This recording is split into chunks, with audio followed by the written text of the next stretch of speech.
a strange one as well for me, because on the one hand we're talking about tools and technology, but it doesn't take away the human interaction of our roles as well. So you can use AI to find great talent. We can automate that. So literally you could probably go through a big part of our recruiting process without even having any human contact with anyone, because the tool, your application, all the automation that's built into that in many ways handles that. You can never really replace that human experience.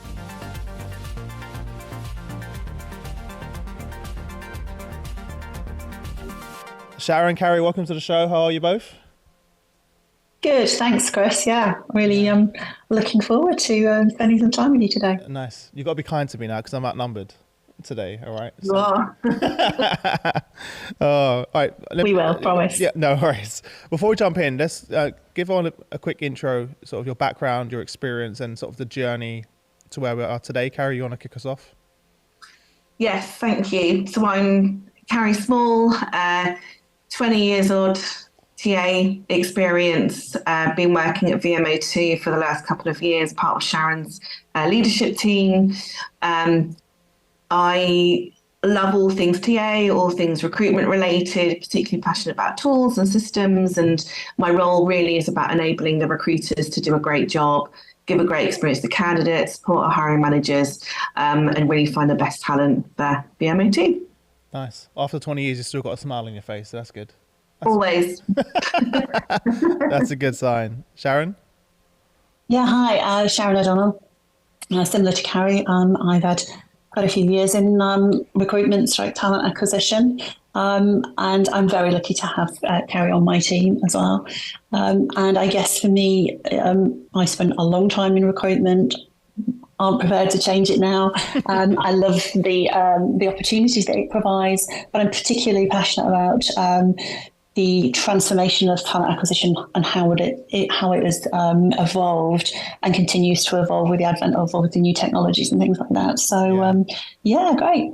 So and what a transformation it has been, right? From when I started to where we are now, it's almost unrecognizable. Yeah. And I'm sure for both of you, I'm sure you've constantly had to upskill and reskill yourselves and the team to keep up, because it is such a fast pace of change. And that really is going to be the sort of overall essence of our conversation today. So talk about the strategy and the transformation journey that you've both been on. Let's start with the why. What was the why for the journey? And then we can kind of jump into it a little bit more. Yeah, I'll take that one, Chris. So I joined Virgin Media as the organisation was just over 9, almost 10 years ago. And we've touched on the fact that recruitment, talent acquisition has changed. And yes, it's certainly changed in that time. But the real catalyst for this transformation for us was the joint venture between two companies, which was Virgin Media and O2 Telefonica. And the organisation came together and got married 3 years ago. It will be on the 1st of June. And I was appointed 6 months prior to that into the role leading the talent acquisition team for the new harmonised company. And this was really the opportunity it's a white paper moment, where you can really set the standard of what you want for the future, and looking ahead at how recruitment is evolving. And of course, at that time, we were post-Brexit in a pandemic where I think everybody's heard the war for talent, the Great Resignation. Yeah. And as an organisation, we were really setting our stall out for what the future of our company would look like. Are you still hearing me there? Sorry, I don't know what happened there, cut off. So this was a great opportunity for us to really look forward instead of working in the moment. It was around what do we want to do over the next 3 years and create something really special. So that was the catalyst for our transformation. And we are two years into our journey. We're going into our 3rd year now, where we're really starting to see some of the benefits and the results that are coming out of that transformation. Amazing. Anything you wanted to add, Carrie? No, not at this. So is it safe to say that the honeymoon is officially over? We're always in a honeymoon period, but I think, like Sharron said, we're in a long-term transformation as well, right? So we're 3 years into that core journey, but it's still constantly evolving, and there's a lot of stuff going on. So it's It's busy, it's a lot, but it's a super exciting time. Yeah, that's one thing. Yeah. Or firstly, it's an exciting opportunity. Like you said, most leaders only get this maybe once in their career, where they have the opportunity to come in and really build something from the ground upwards. Yeah. So I'm sure that's kind of what's kept you both engaged and excited and energized throughout that, right? Very rare, especially with two large organizations like that coming together. Two very powerful brands. Yeah, I think, when you're talking about a Virgin and an O2 brand, very much loved customer brands that are coming together, and you've got a standard, you've got an expectation of what your customers expect from that. So that's the one thing when we actually set out the roadmap for that 3 years, and it was a 3 years transformation because, these things don't happen overnight when you're talking about technology dependencies. Harmonization of teams, integrations. It's a really big piece of work.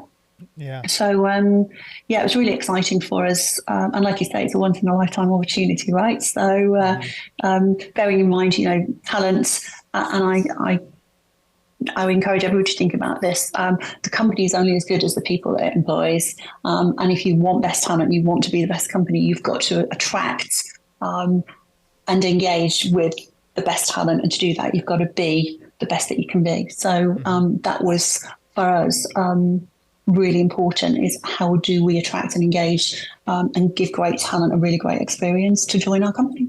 Yeah, love that. So obviously a huge amount of work to do. Could you walk us through how you planned it, and where do you start? What does that look like? Walk us through that. Well, yeah, that's really actually, I'll be really straight up with you on that one, Chris. The visionary part of it and the elements, the component parts of the transformation were actually very, for me, quite easy to define. I didn't find that particularly difficult at all. What I probably hadn't realised is the appreciation of just how difficult some of the component parts might be. But we could set out a standard, and one of the real catalysts is the technology that we use, right?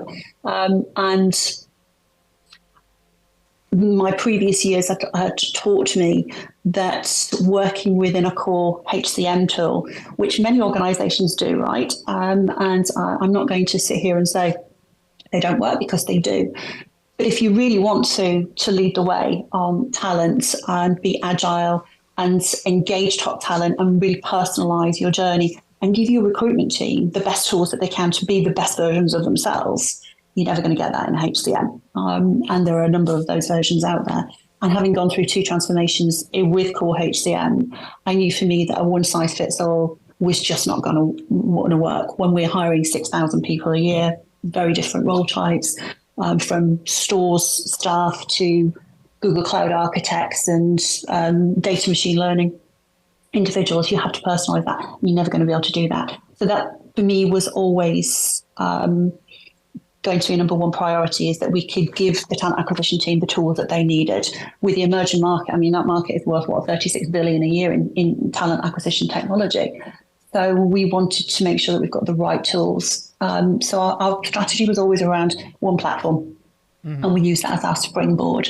And rather than having multiple different systems, multiple different tools, it's all connected in our talent acquisition ecosystem. So our go-to-market approach, our brand, our careers marketplace, everything was to hang on the back of the technology that we use. And that for me always had to be something that was future focused as well, that could adapt and that could evolve, that would have the technology and the capabilities to be able to evolve in the future, to keep us ahead, because it moves at such a pace, as we all know technology does, that it can be obsolete within 12 to 18 months. And one of the things I didn't want is a white elephant in the room. I've seen those before, and actually you could kind of grow out of them or move past them. I needed something that was going to take us into the future.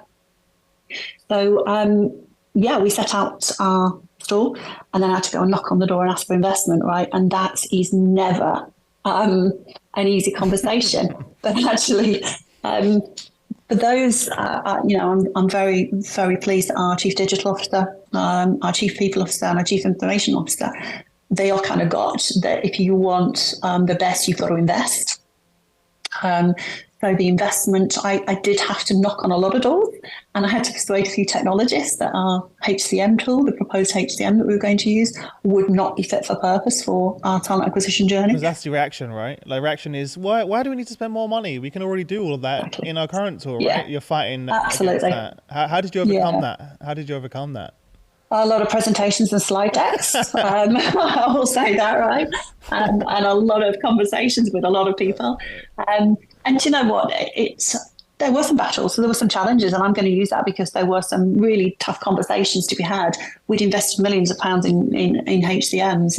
We had the HCM telling us we can do all of this, but actually when it came to it and I gave them the opportunity to showcase what they could do, that actually is where they couldn't do it. And our chief digital officer, who very much at the time, obviously very front facing, very future focused, actually totally got it. So that was huge.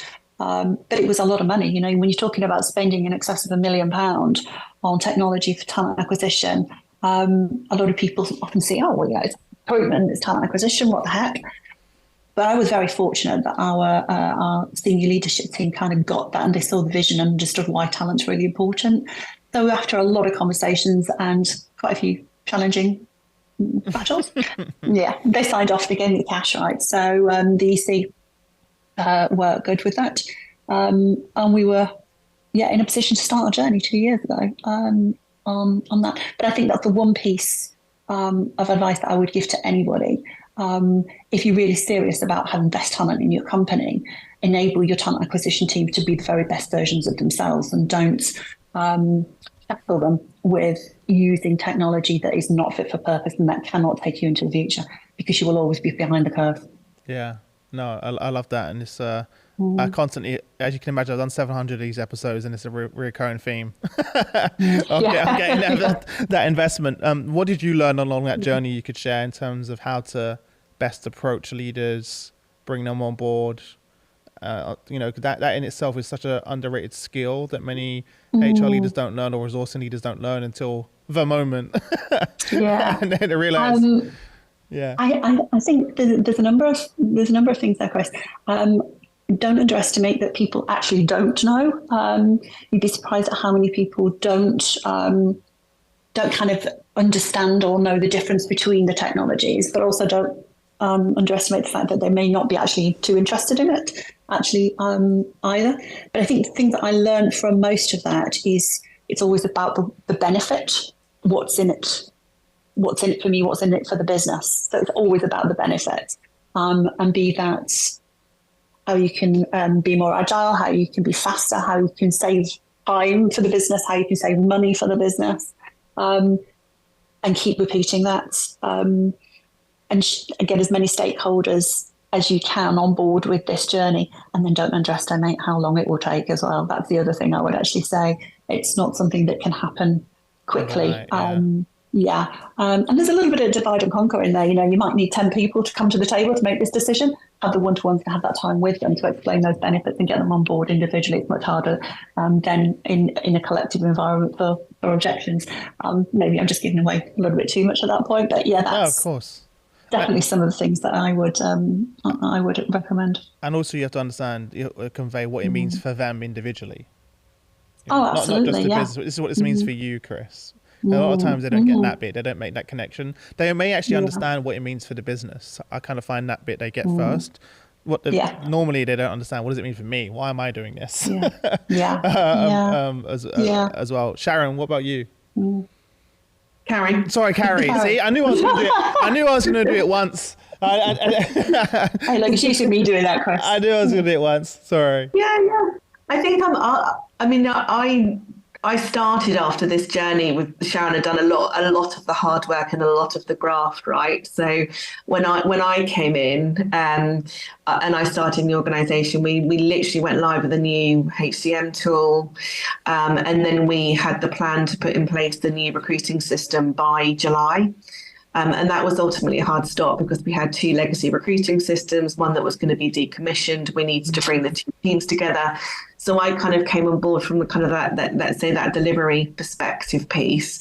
But I think in terms of, a lot of my day-to-day stuff is about embedding it with the teams and with the recruiters. So that's been, I think, a lot of that hard graft in terms of, as you said, what's the benefit? What's in it for me? Why do I need to change the way that I'm working? Why should I trust in automation? Why should I trust in technology? Why can't I still send my CV to the hiring manager via email because that's what they like? Yeah. And it's a lot of that kind of gatekeeping stuff, and there's a lot of conversations. And it's a change journey. So I think, to Sharon's point, it's a lot about, selling the why, but it's about the change piece as well and what's in it for me. So we're still on that journey, but we just shift the stakeholders, I think, ultimately from a senior level to the people that are doing the day-to-day stuff. Yeah. But you have to realize that it's not like a end date. It's an ongoing. No, there isn't. Yeah, no. Like people are, doing this project. No, I think you need to change the word. It's ongoing, right? And it's constantly iterating. You're learning along the way. Was there also an element of fear maybe from the team? When a new technology comes along? Yeah. And let's be honest, our recruiters are absolutely brilliant, right? So they're a brilliant bunch of people. Their heart is always in the right place with everything they do. And they're in that kind of juxtaposition where they want to serve the needs of the business. Their hiring managers want to do right by the candidates and all the other kind of pressure that they're under. I think it's been a difficult time for them because they've literally, you come in and you think recruitment is A to B, you know your patch, you know what you're doing, your business area, the skills that you're recruiting for, and then in many ways the blanket's pulled up, the rug's pulled out from underneath you. So you've got a completely new way of working, new tools, new systems. But I think they're doing really well with it overall. But it's been a tough time. It's not been easy, and it is about embracing the new and almost like taking that kind of leap of confidence as well, and a leap of faith, and thinking, right, I'm just going to jump in and try it. And we're still doing that literally to this day, aren't we, Sharon? There's still a lot of that going on as well. So.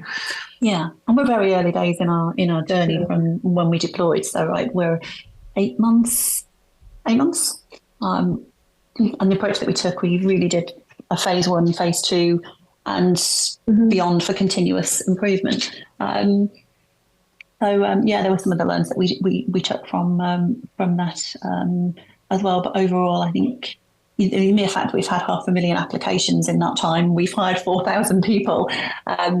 It's worked for us, right? It's not fell apart. It's not fell apart. You didn't and do you know what? Absolutely. And I think reflecting on that as well, because you don't do these things in isolation. We've had a massive team kind of supporting us all the way through the build as well. And I think for Sharron and I, literally day one, we were like, we got our first application in, and I think it was a real a high five moment. Yeah. And there was a part where you thought, oh great, I can crack on with my day job now, whatever that is. But actually we're still in that kind of buy and build and continuous improvement mode and stuff, which actually I think is just a brilliant opportunity as well to never rest, still carrying on making it work better overall, which is really it's lots of fun actually, strangely. Yeah. You mentioned at the beginning the reason for the transformation is to ensure that you're constantly evolving, innovating, and obviously, of course, you have that war for talent that you're all competing for. What has this new technology, what benefits has it brought both to the candidate experience and what benefits has it brought to your actual recruiting team that you've now seen come to life? Yeah. Oh, do you want me to make a start on answering that, and perhaps maybe you can build on some of that? I think, for me, Chris, the ease of being able to do your job, using the technology and leveraging things such as GAI or AI to help things move faster, to be able to get to the results quicker. And there's some of the things that we've already seen huge benefit: personalization, some of the automation, taking some of the heavy lifting out of. Give me an example, a specific example of how that shows up. Yeah, so I'm going to use the AI that we're looking at where we can do person-to-person or job-to-job matching. So we have a CRM within there, which most companies have. Great, no problem. Talent communities, surface talent easily. LinkedIn connect with our ATS tool there. So you can see the talent that you've got on LinkedIn, whether it's in your, all really kind of standard stuff in there. But where we've got jobs with skills, you can ask the system to actually surface the other jobs that have actually got the same skills across the organisation. So you've got 1,000 jobs on there. A recruiter's not going to start wading through all of that or searching there. But actually, you can very, very quickly ask it to surface the jobs that actually match that job. And then you surface the candidates that actually match that profile straight away. So where you've got your silver medalists, your whatever you got within that talent pool. And then you can actually look in your database and actually your CRM and actually surface talent that matches that. So you've already got a shortlist there. We're long gone are the days where we're posting and praying, and I reference that a lot as the other part of the transformation, right? Post a job on a job board and pray to God that the right person actually applies for it. No, and that might take, a week, 10 days? This way you can actually have a shortlist on the same day. So when you're under particular business pressure, you've got someone who's leaving your business by the time you've got that role approved and we're ready to go. People want to move fast in today's market, right? So if you're able to then say, hey, Mr. Manager, let's have a look at 4 or 5 of these profiles whilst you're actually having a conversation with them because you've been able to do that search. Wow. That's a game changer, right, for the pace at which you can move. Being able to rapidly find talent as a starting point, that's the difference between using a very bespoke ATS that's built for your needs versus a core HCM tool that just may not quite ever be able to do that.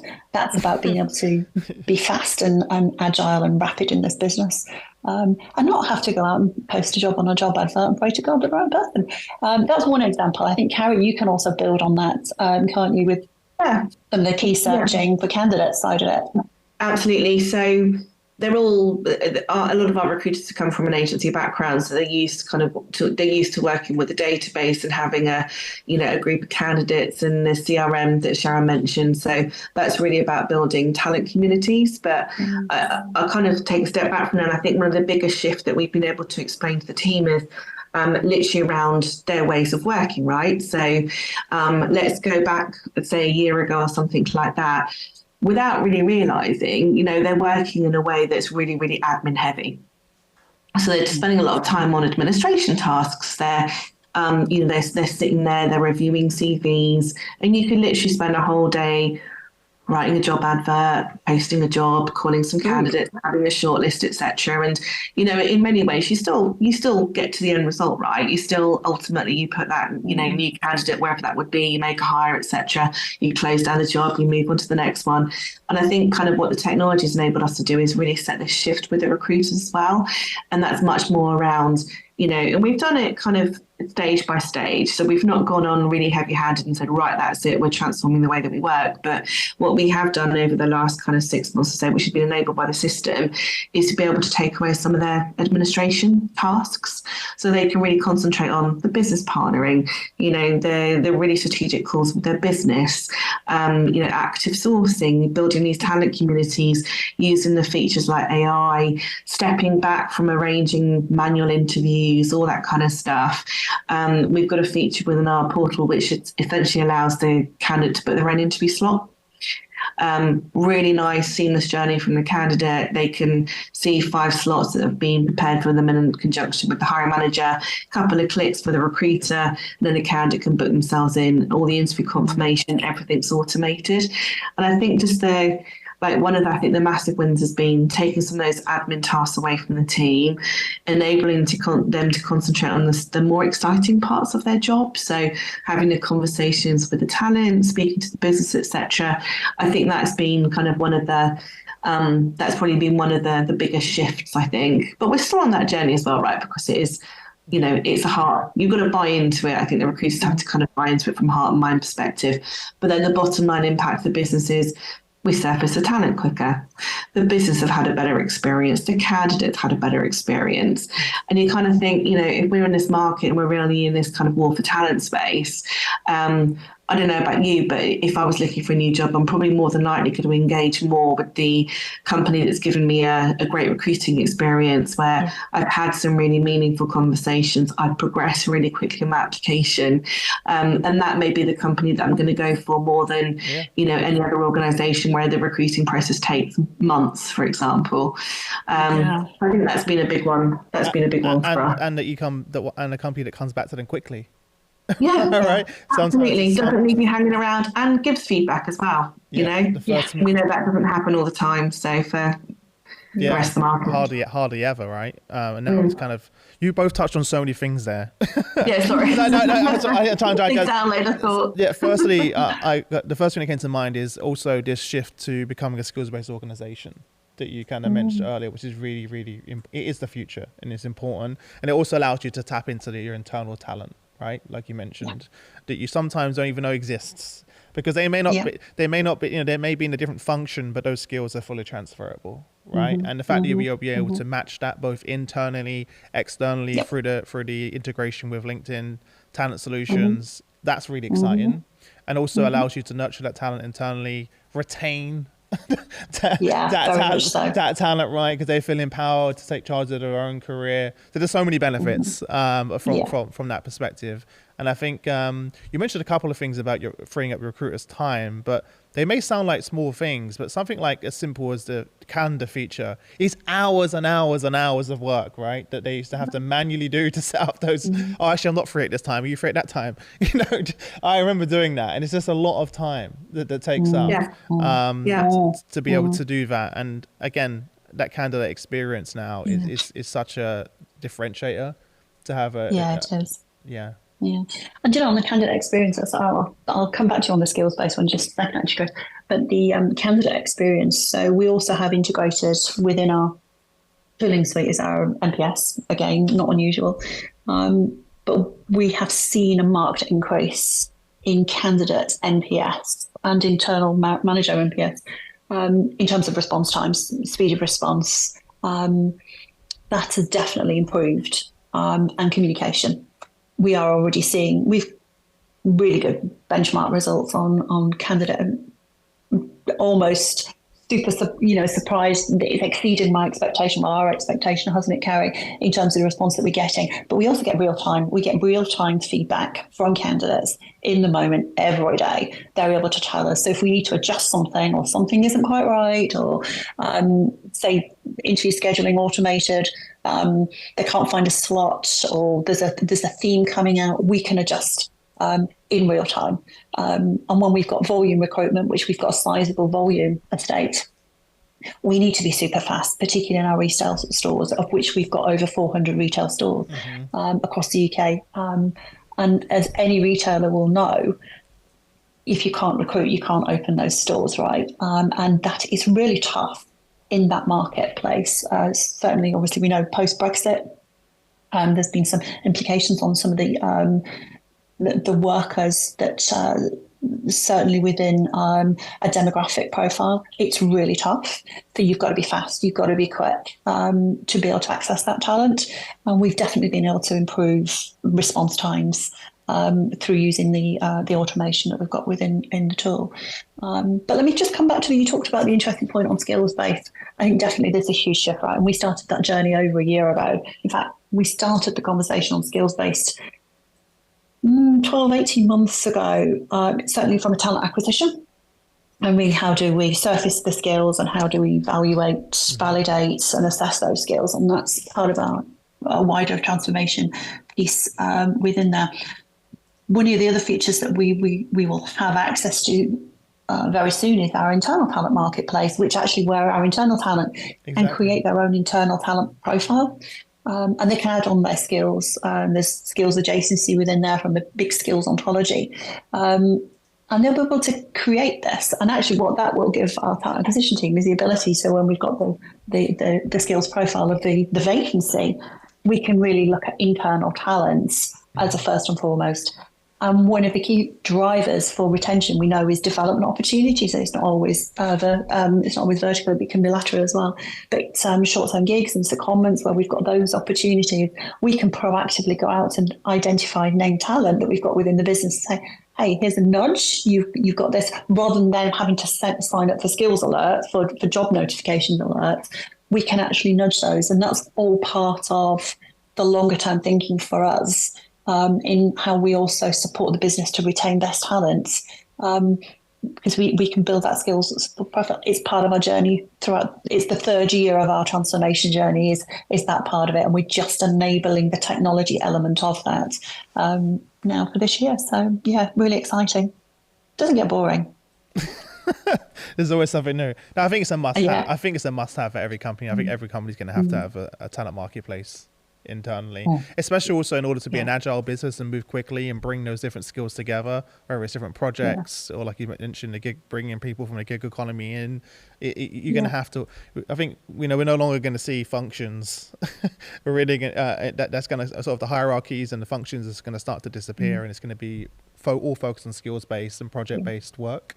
And you're going to have, as a large organization, in order to move quickly, you're going to have to move that way. So I'm glad to hear that you're going along that journey. And as you said, it really is, it makes your employees feel empowered and in charge of their career. In my day, when I first started, you're just waiting for that tap on your shoulder for your promotion, right? Like you never really feel like you're in control of it. And the only reason I left my last company after 10 years is I felt like there was no room for growth and I couldn't see any opportunity. So if I had a company where I had a talent marketplace and I could offer opportunities, I probably may not have left. And if you speak to most companies, the ones that retain people for long, they have something like that in place, whether it's through this tool or something they've built. You look at companies like Unilever. You look at the average person at Unilever has been like 15 years. So it's a long time, and they've had multiple careers in that same organization. And I think that's the key, isn't it? Being able to have multiple careers and different opportunities keep you engaged, keep you interested. And I think that's why talent acquisition as a team can really champion that strategy and enable that to happen in a business. And it's partly why, for us, having that agility within our technology to enable that to happen is also part of the reason in the business case, right? Because it's not going to happen unless you've got a way to make that happen. You can't just rely on people to think that, hey, I'm going to do this. You've got to actually enable and put some thought behind how that happens. Yeah, talking about a business case, you mentioned earlier about the traditional, I was going to say something really rude there, throwing X at the wall and getting nothing back. Let's just say that. From in terms of the posting the job boards and stuff like that. Have you calculated some of that, the savings on that? Do you have any numbers you could throw out there in terms of, because I'm sure the business would it's just shy of £1 million, which actually, when you think about not spending £1 million on something that actually just generates a lot of applications but doesn't actually produce a lot of output. Wow. It's huge. We're talking big numbers here. Huge numbers. So that £1 million is actually what it costs to buy and implement this technology, right? So that for me was also a driver. And it's not always about the money, but I'd still like to spend £1 million, but I'd like to invest it in a better way, in a better way of working with different technology. But for the business, of course, they want to save the money. But posting on job boards, there is absolutely a place for job boards. No two ways about that. 100% there always is.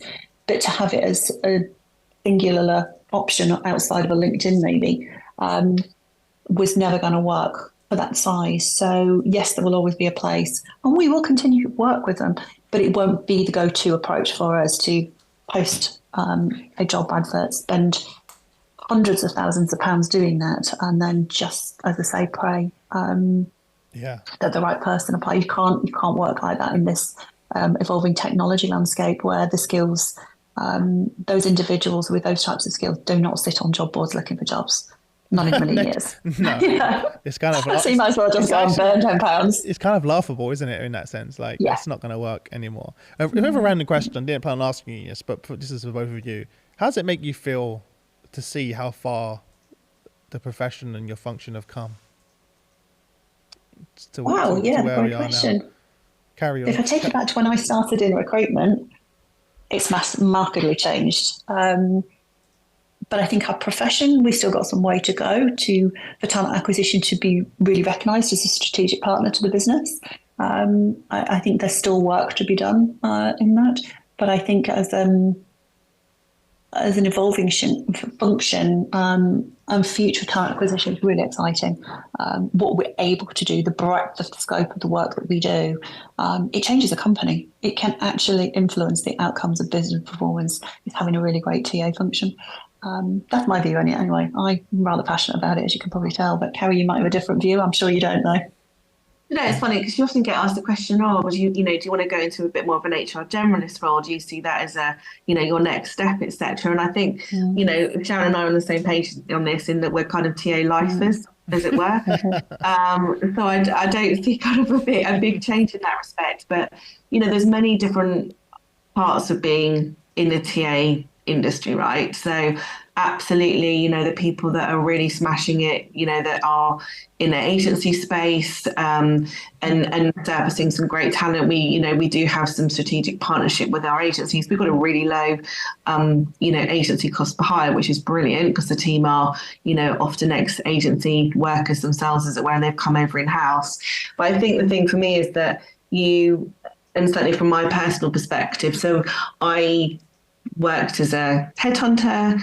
I worked in-house, kind of delivering recruitment. I came up through the recruitment manager role into a bit more strategic role. And I think you almost find yourself in a space where you just really like transformation. So all of those roles, there's still a place for all of those skills in anyone's journey. But I think, the industry is changing so much, and I think it's about, as Sharon said, it's about having that seat at a table, right? So you can probably still go out and do your role and be a decent recruiter. You're posting a job, you're screening CVs. There is a place for that ultimately, but I think it's the more strategic part of the role now that's growing more.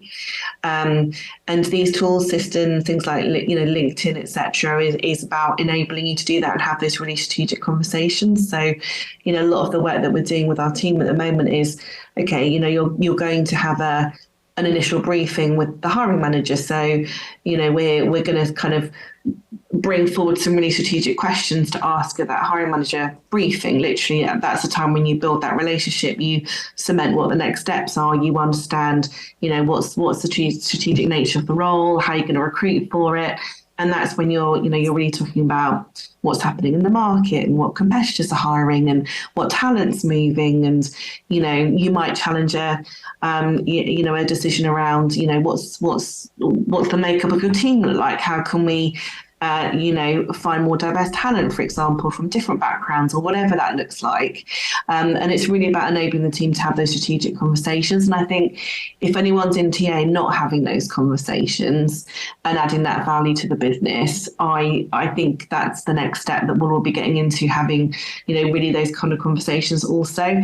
But, it's the strange one as well for me, because on the one hand, we're talking about tools and technology, but it doesn't take away the human interaction of our roles as well.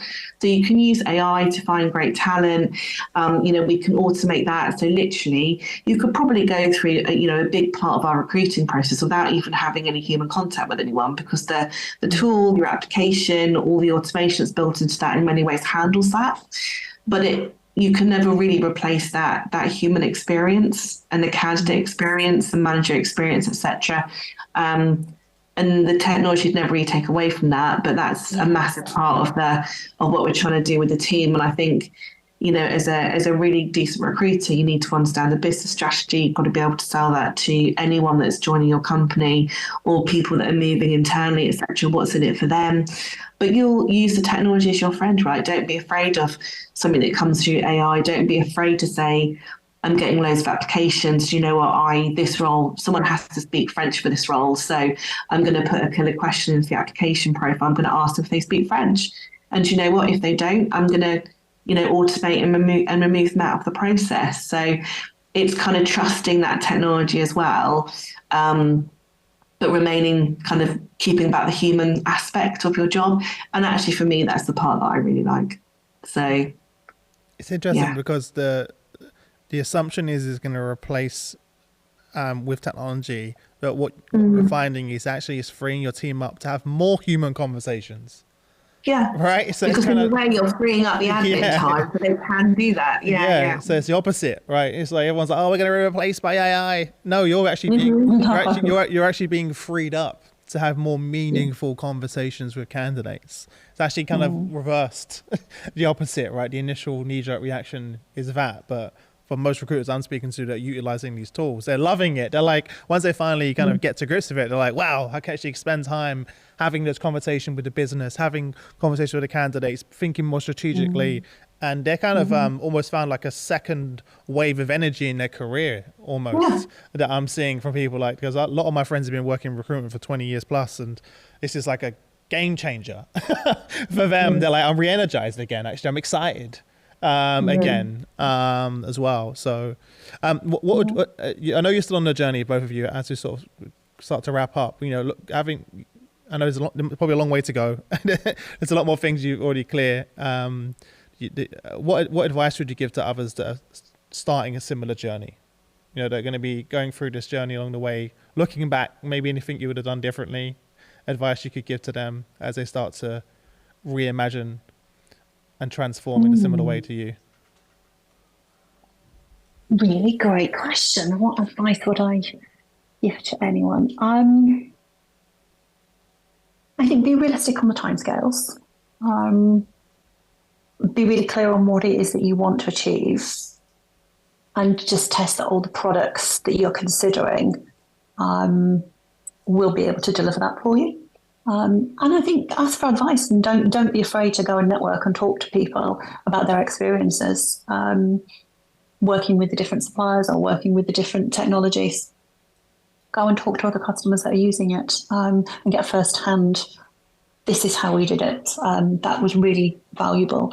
And we did that. You know, I'm very thankful I've got a wonderful network who I was able to reach out to, talk to people, got some views and thoughts on there. And the actual suppliers and providers should be able to also help you with that as well. If they're good, they will. Right? Exactly. They should be excited. If they're good, they should be very excited. That's a great piece of advice there, by the way. You know, ask your peers, right? They're the ones living and breathing it like you. Get their advice and guidance. And don't expect everything to go wrong perfectly all the time. That's the other thing. Yeah. I just say for me, it's about bringing the right people to the table at the right point in time, and almost road testing it, right? So, you know, you're building a hiring manager portal where the hiring manager is going to do all their recruiting tasks. Bring them in. Get some feedback, you know, have people there that feel part of it, because then when you come to go live, it just helps massively from an adoption perspective. And don't underestimate the amount of time it takes to train the team and embed that change with the team. You know, a 2-hour Teams call where they get a demo and there's a slide deck isn't going to cut it. It's actually probably you know, you can build something that's amazing, but if people aren't going to use it because they just don't trust it, or, you know, they'll tell you, yeah, I'm fine, I know what I'm doing, but actually it's that kind of real one-on-one learning by doing and building enough time into that as well. Because you can have the most fantastic tool, but, you know, it's getting it really embedded in the team that's probably that really realizes the benefit. Yeah. Almost needs to. I think to build on that, there's a couple. We've got really early adopters that were in UAT up front, wonderful, go live, they're absolutely brilliant. And then there's some reservations there, weren't there, you know, from some people. And I think it's the quiet ones, actually, those that, they're the ones. They're the ones that say, yeah, I'm okay. But when actually they do need more support. And not everybody learns in the same way. Yeah. That's the other thing that we've taken from this as well, hasn't it, Carrie? Different styles of learning. And in this, you know, obviously COVID or post-COVID environment where people are working far more remotely, learning and upskilling your team when everybody's remote is actually a lot harder. So create opportunities to come together wherever you can when you're going through this transformation journey, is particularly around technology, so that you can capture those individuals and you can show and tell more, and you can actually peer-to-peer learning as well. That's one of the things that, well, you've got great adopters, early adopters, encourage them to become more advocates and almost like train the trainers to a degree, but super users and coaches, buddies, that actually helps accelerate the journey. And I'm probably sharing what most people do as a standard BAU here, right? But it's those little things that I actually think, right, got it, we'll do that. Yeah, just a great reminder, really. Maybe a reminder, but you can't miss those things. Exactly. Those small things are the things that people miss, that become a disaster on the other end. So the last thing you also want to do is lose people's trust, because it's very, very difficult to regain. Takes a long time to earn. Very difficult. Very easy to lose. Thinking about the journey you've been on so far, what would you say that you're most proud of? Ooh. Oh, another great question. You're really full of these great questions, aren't you? Throwing you off guard. Yeah, absolutely. What I'm most proud of. It's going to sound almost benign to say this, but everything. In terms of our achievements, the output of that, the number of hires that we're making, the candidate NPS, the hiring manager NPS results, the team, the adoption of the team, Carrie and her team in terms of the execution and delivery, the partnership approach that we have, that we've been able to reduce how many adverts we don't have posted in the marketplace and reduce the job board spend. A lot, right? I'm proud of all of it. I think, we're still on a journey. We've still got a lot to do. We're not perfect. But that's great. I'm really good with not being perfect, because that means that we've got something to aspire to continue to evolve. Carrie, what would you build on as being most proud of? I'd say there are probably two things. So the first one is really granular, and that's literally when we got our first application through.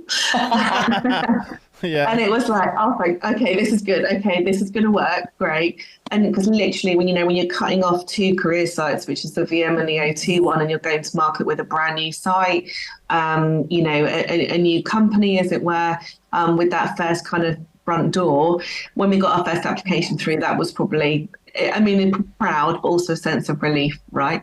But I think the thing that I'm really proud of is just the way that we brought a really big team together to work on the build.